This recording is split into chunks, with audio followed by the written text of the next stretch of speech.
నమస్కారం కృష్ణారావు గారు. ఐవీఆర్ టాక్స్కి పునఃస్వాగతం. ఆ, ఎన్నో సంవత్సరాలుగా నలుగుతున్న ఒక విషయం గురించి ఈరోజు మన బీజేపీ ప్రభుత్వం వచ్చిన తర్వాత రాహుల్ గాంధీ, సోనియా గాంధీ మీద ఈ నేషనల్ హెరాల్డ్ కేసులో వాళ్ళని ఇన్వాల్వ్ చేసి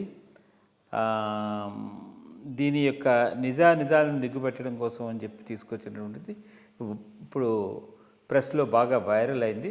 అంటే యాక్చువల్లీ నెహ్రూ గారు స్థాపించినటువంటి నేషనల్ హెరాల్డ్ పత్రిక ఒకప్పుడు ఇట్స్ ఎ వెరీ గుడ్ ఇది.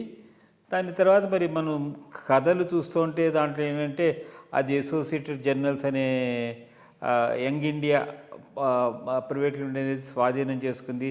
తర్వాత అదేమో నష్టాల్లో పోతే మళ్ళీ దానికి ఒక దగ్గరగా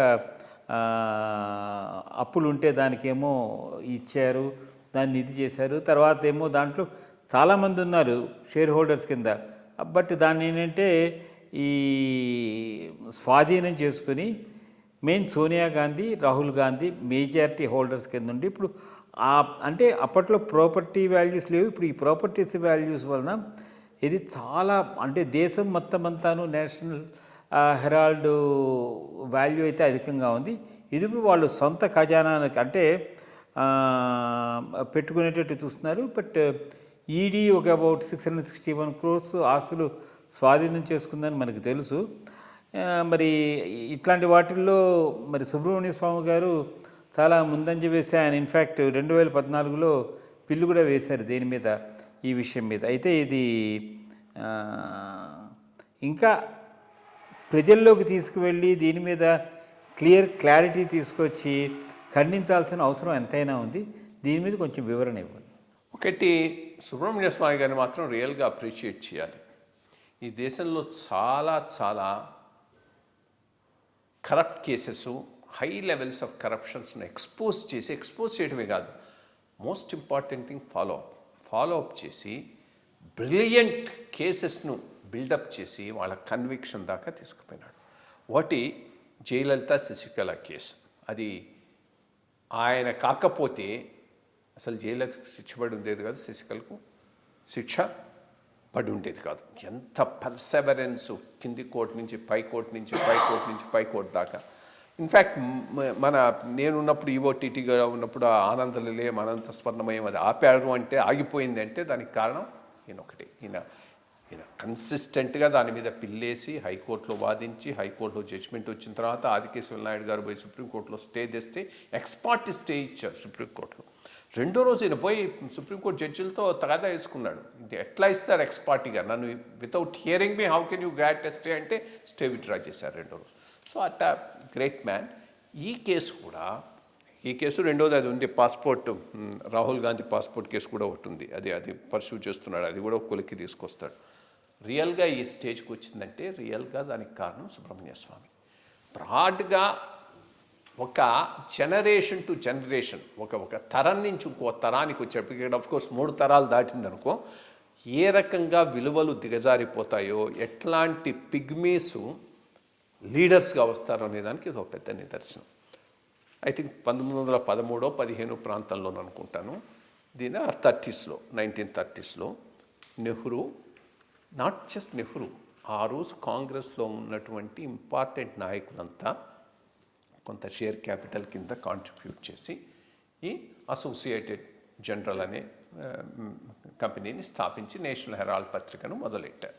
ఇప్పుడు ఐ థింక్ అంతా కలిపి వాళ్ళు 5 lakhs ఎంతో షేర్ క్యాపిటల్ కింద ఇచ్చినట్టు. గోవింద వల్లభ్ పంత్ ఉన్నాడు, మిగిలిన వాళ్ళు ఉన్నారు. అంతా big people known for their sacrifice. ఒక దేశానికి ఒక మన వాయిస్ వినిపించడానికి ఒక పత్రిక ఉండాలి. బికాస్ అప్పుడప్పుడే పత్రికలు వస్తున్నాయి, పత్రికల ద్వారా ప్రజల్లో చైతన్యం పెరుగుతున్నటువంటి రోజులు అవి. నేషనలిస్ట్ ఐడియాలజీ, కాంగ్రెస్ ఐడియాలజీ ఇవి చెప్పడానికి. ఇన్ఫ్యాక్ట్ ఒక గొప్ప విషయం ఏంటంటే, చాలా రోజులు దీనికి ఎడిటర్గా తెలుగువాడు ఉండేవాడు, చలపతిరావు గారని. ఆయన used to be the editor of National Herald. సరే, రాను న్యాచురల్లీ ఈ జర్నలిజం రంగంలో ఇన్ఫ్యాక్ట్ ప్రకాశం పంతులు గారు తన మొత్తం ఆస్తి కోల్పోయింది ఈ జాతీయ ఉద్యమంలో పాల్గొనే దానికన్నా పేపర్ పెట్టి పోగొట్టుకున్నాడు. ఆ రోజుల్లో స్వరాజ్ పత్రిక ఏదో నడిపేవాడు. ఆ పేపర్లే ఆయన ముంచేసింది. సో పేపర్ రన్నింగ్ అనేటటువంటిది ఆపైన ఈనాడు వీళ్ళు వచ్చిన తర్వాత ప్రాఫిటబుల్ చేసుకున్నారు, కానీ అంతకుముందు అది అంత ప్రాఫిటబుల్ వెంచర్ కాదు. సో న్యాచురల్లీ అప్పులు పెరిగిపోయినాయి, ఇది అయిపోయింది, అది బంద్ అయిపోయింది. బట్ ఏంటి, అప్పట్లో ఉన్న ఇన్స్టిట్యూషన్ కాబట్టి అక్కడక్కడ కొన్ని రియల్ ఎస్టేట్ కొన్నారు. అలహాబాద్లో, ఢిల్లీలో, ఇంకెక్కడో 3-4 నగరాల్లో వాటి విలువ విపరీతంగా పెరిగిపోయింది. సో దానిని ఎట్లా క్యాప్చర్ చేయాలి? ఈ లోపల ఏమైంది, వాళ్లకు డబ్బులు అవసరం వస్తే కాంగ్రెస్ పార్టీ లోన్ కింద ఇచ్చింది. 50 lakhs ఎంతో ఇచ్చింది. సో ఆ లోన్తో వాళ్ళు చేస్తూ ఉన్నారు. అప్పుడు వీళ్ళు చాలా డ్యూబియస్ డీల్ ఇది, కాబట్టి తప్పకుండా కోర్టులో వీళ్లకు శిక్ష పడుతుంది. వీళ్ళు ఏం చేశారు, వీళ్ళిద్దరూ షేర్ క్యాపిటల్ పెట్టి, ఎవరు, రాహుల్ గాంధీను సోనియా గాంధీ, యంగ్ ఇండియా అనే ఇంకొక కంపెనీని ఫ్లోట్ చేసి, ఆ యంగ్ ఇండియా అనే కంపెనీకి ఈ 50 లక్షల అప్పు ఏదైతే ఈ నేషనల్ హెరాల్డ్ కాంగ్రెస్ పార్టీ ఇచ్చిందో అది వీళ్ళకి ట్రాన్స్ఫర్ చేసింది.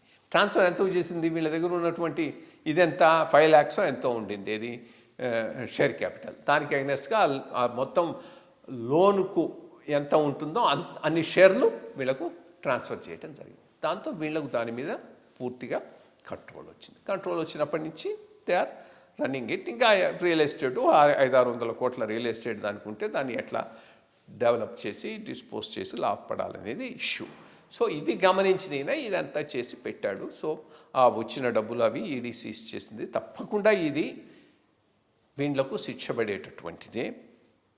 ఒక చాలా ఉన్నతమైన ఆదర్శంతో నెహ్రూ గారు ఒక్కరే కాదు, నెహ్రూ గారితో పాటు ఆ రోజు ఉన్నటువంటి ఫ్రీడమ్ ఫైటర్స్ అందరూ కలిసి సంతాలు వేసుకొని ఏర్పాటు చేసినటువంటి ఒక ఇంపార్టెంట్ న్యూస్ పేపర్ను రివైవ్ చేయటం పోనిచ్చి దాన్ని రియల్ ఎస్టేట్ నుంచి లబ్ధి పొందాలనేటటువంటి ఆలోచన ఉన్నటువంటి లీడర్షిప్ ఉండటమే చాలా దురదృష్టకరం కాంగ్రెస్ పార్టీకి ఈరోజు. ఇంక వాళ్ళు ఏదో అది అక్కడ చేస్తారు, ఇది చేస్తారు అనుకోవటం just not going to happen. So ఇది దీనికున్న బ్యాక్గ్రౌండు.